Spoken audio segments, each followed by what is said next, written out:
La Genèse, chapitre 38.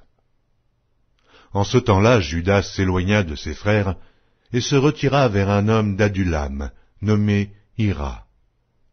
Là, Juda vit la fille d'un Cananéen nommé Shua. Il la prit pour femme et alla vers elle.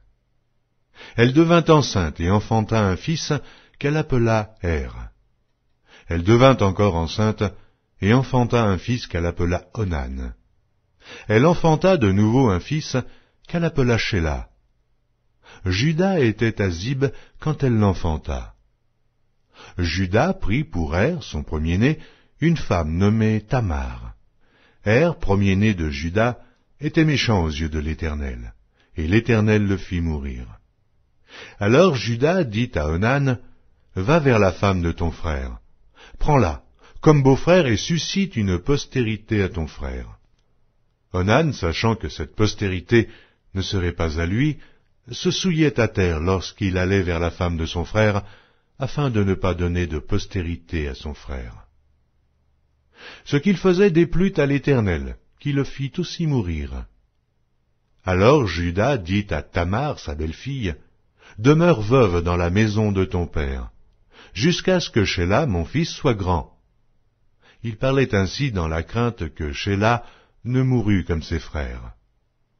Tamar s'en alla, et elle habita dans la maison de son père.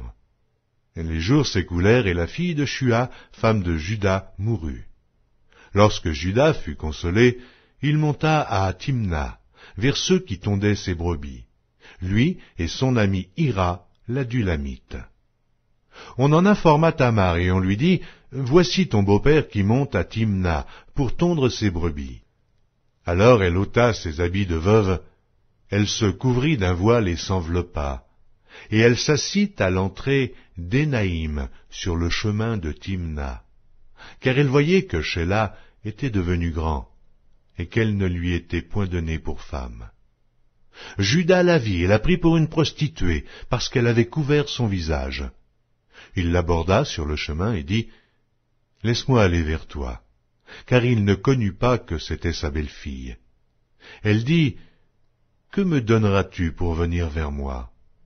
Il répondit, « Je t'enverrai un chevreau de mon troupeau. » Elle dit, « Me donneras-tu un gage jusqu'à ce que tu l'envoies ?»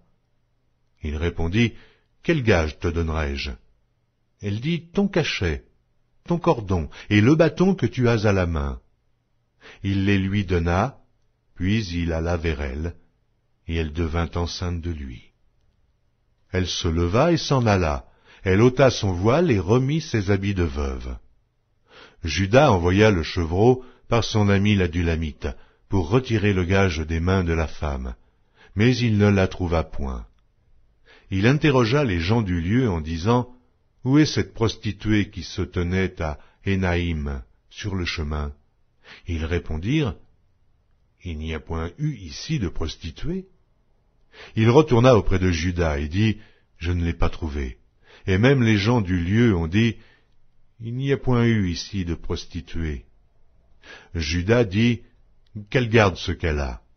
Ne nous exposons pas au mépris. Voici, j'ai envoyé ce chevreau, et tu ne l'as pas trouvé. » Environ 3 mois après, on vint dire à Juda, « Tamar, ta belle-fille, s'est prostituée, et même la voilà enceinte à la suite de sa prostitution. » Et Juda dit, « Faites-la sortir et qu'elle soit brûlée. » Comme on l'amenait dehors, elle fit dire à son beau-père, « C'est de l'homme à qui ces choses appartiennent que je suis enceinte. Reconnais, je te prie, à qui sont ce cachet, ces cordons et ce bâton. » Juda les reconnut et dit, « Elle est moins coupable que moi, puisque je ne l'ai pas donnée à Shéla, mon fils. » Et il ne la connut plus. Quand elle fut au moment d'accoucher, voici, il y avait 2 jumeaux dans son ventre. Et pendant l'accouchement, il y en eut un qui présenta la main. La sage-femme la prit et y attacha un fil cramoisi en disant, « Celui-ci sort le premier. » Mais il retira la main, et son frère sortit. Alors la sage-femme dit, « Quelle brèche as-tu faite ?» Et elle lui donna le nom de Pérette. Ensuite sortit son frère qui avait à la main le fil cramoisi, et on lui donna le nom de Zérach.